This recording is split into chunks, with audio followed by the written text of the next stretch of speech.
この動画では、法務省国事校、いわゆる日本語学校に入学した外国人留学生が過ごす受験学年の4月から6月までの過ごし方についてお話ししたいと思います。まず、前回の動画でお見せしたこちらの表。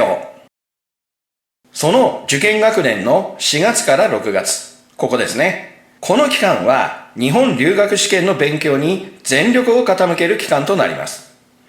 では、日本留学試験とはどんな試験でしょうか。こちらは JASSO、日本学生支援機構が行っている試験となります。外国人留学生として日本の大学学部などに入学を希望する者について、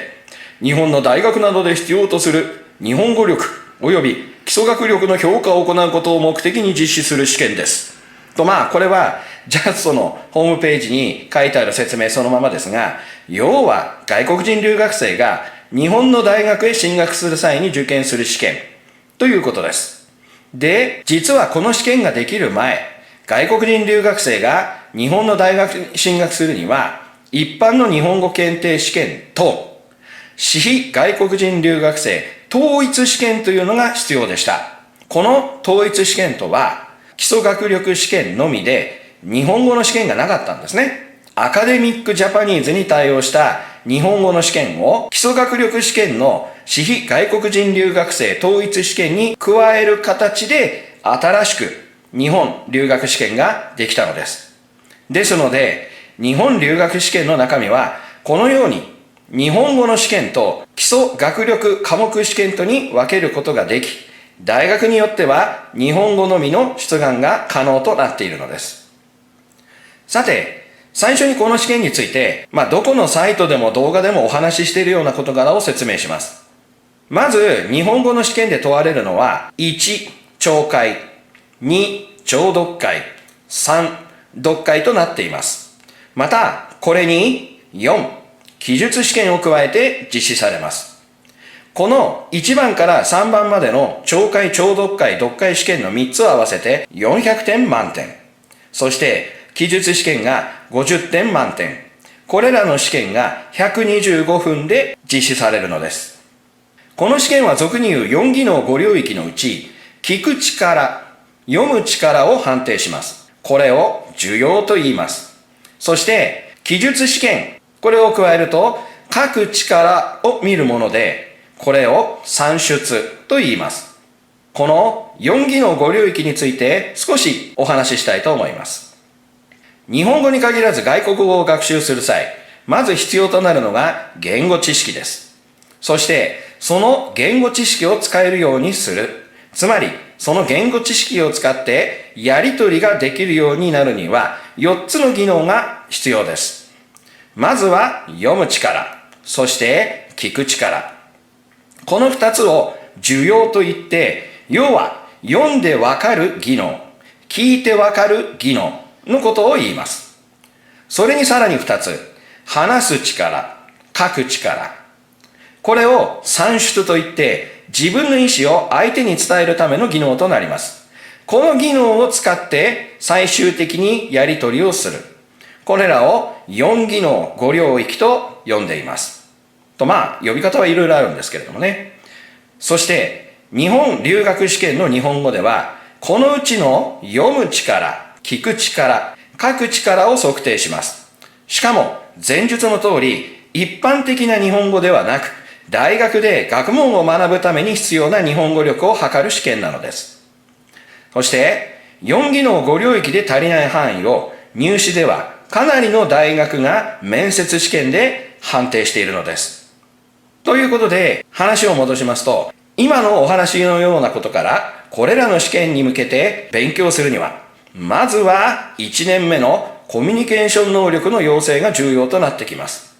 1年目にしっかりとコミュニケーション能力をつけておけば、聴解・聴読解試験など問題はありません。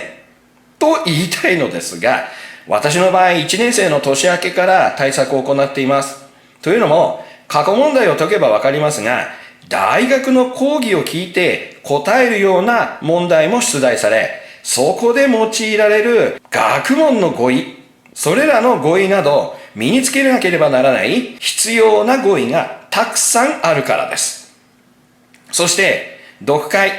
こちらも同様で、言語知識を詰め込んだだけで何とかなるテストではありません。やはり訓練、特に速読力の訓練と、聴解聴読解同様、大学生活で必要となる日本語の語彙をたくさん身につければなりません。また、最後の算出ですが、書く力はやはり制限時間に限りがあるため、特に難しい文法や語彙を使って書こうとするのではなく、簡単な表現でいいから、きちんと論述する力が必要となります。これらへ向けた対策、訓練が必要となるのです。さて、ここでポイント。先ほどのお話で気づいたかもしれませんが、実は丸1から丸3で400点、丸4の記述試験で50点と中途半端な配点となっています。というのも、この日本語の試験、実は受要と算出、この赤い線で2つに分けているのです。これについて少しご説明します。またこちらの画面。先ほど留学試験ではこの部分を判定するとお話ししましたが、これに加え、大学入試では面接試験でなく個別試験も実施されます。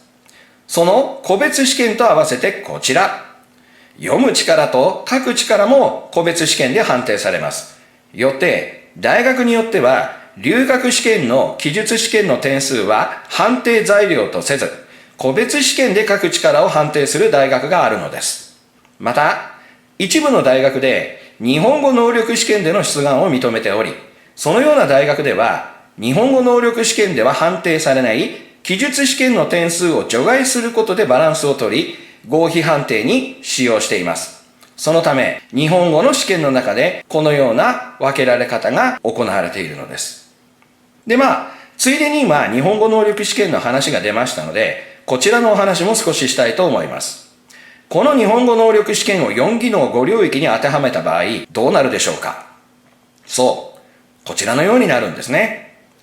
4技能5領域では、読む力と聞く力のみを判定し、ほとんどが言語知識の量を測る検定試験となっています。早い話が言語知識の詰め込みです。普段日本人が使わないような表現さえ覚え、試験で回答しなければなりません。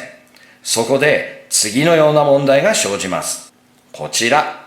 実は日本語に限らず外国語を指導する際、2種類の大きな指導法があります。で、詳しくお話しすると他にもたくさんあるんですが、ここでは以下の2つをお話しします。一つが文系シラバスの指導法。そしてもう一つが Can Do シラバスの指導法です。文系シラバスの指導法とは文系、つまり文法を積み上げていく指導法、学習法になります。これはどちらかというと知識重視の日本語能力試験に向いている指導法だと言えるでしょう。それに対して Can Do シラバスの指導法はコミュニケーション型。つまり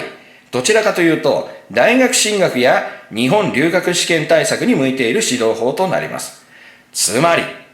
この2つの試験に向けて授業をしたり対策学習をしたりするにはそれぞれ授業スタイルも対策方法も全く違ってくるのです。これが日本語の先生たちを悩ませる難問です。この動画をご覧になっている方が日本人ならご存知だと思いますが、実は日本国内には英語の資格試験として有名な実用英語技能検定、英検という試験があります。そして海外留学を希望する日本人が受験を考えるTOEFLというのもあります。この2つの試験、日本人なら誰でもわかりますが、TOEFLと英検では同じ英語の検定試験でも全く違う性質の試験で対策方法、勉強方法が大きく違ってきます。それと同じで、日本留学試験と日本語能力試験も全く違う試験で、英語の試験同様、対策方法、勉強方法が大きく違ってしまうのです。で、それもそのはず。実は日本留学試験ができる前、この試験は英語のTOEFLのモノマネ、パクリだと言われていたんですね。ですから、この試験の名称が EJU と決まるまで、私はTOEFLならぬ、TOJIFLなんて冗談で呼んだりもしていました。要は、TOEFL に似せた試験、それが EJU、日本留学試験なのです。以上のように対策方法、勉強方法自体が違いますから、この4月から6月の期間、6月の留学試験を目指すか、7月頭の日本語能力試験を目指すか、慎重に選ぶようにしましょう。もちろん、両方とも受けて高スコアを出したり合格したりすれば、それに越したことはありませんが、2匹のウサギを追いかけて両方とも逃がしてしまうくらいなら、一つの試験に絞り、それに全力で挑んでください。そんなわけですので、次のように考えるようにしましょう。法務省国事校、日本語学校を卒業した後の最終目標を就職と考えると、法務省国事校から直接就職を考える人は、日本語能力試験を目指しましょうというより合格しましょう。様々な批判はありますが、まだまだ日本語能力試験が就職に必要だというところはたくさんあります。それに対して、大学へ進学を希望する学生は、迷わず日本留学試験を受け、大学進学を目指しましょう。これが4月から6月の過ごし方、最大のポイントとなります。ただ、大学進学後就職するには、やはり日本語能力試験が必要だったりします。けど、その時は大学在学中に日本語能力試験を受験すればいいのです。前述した通り、所詮は言語知識の暗記ですから、わざわざ高いお金を払って塾や日本語学校に行かなくとも、EJU で大学に合格した留学生なら、問題集を解いたり、YouTube のような動画を見たりして、自分で勉強しても十分に合格できるでしょう。また、大学生活は4年ありますから、どうせなら日本語能力試験だけでなく J テストなんてのも受けてみたらいかがでしょうか。あるいは JLCT、それとも STBJ、TOPJ、NAT テストなんていかがですか。また JSART なんて受けてみるのも面白いかもしれません。いや、思い切って大学院進学なんてのもありだと思います。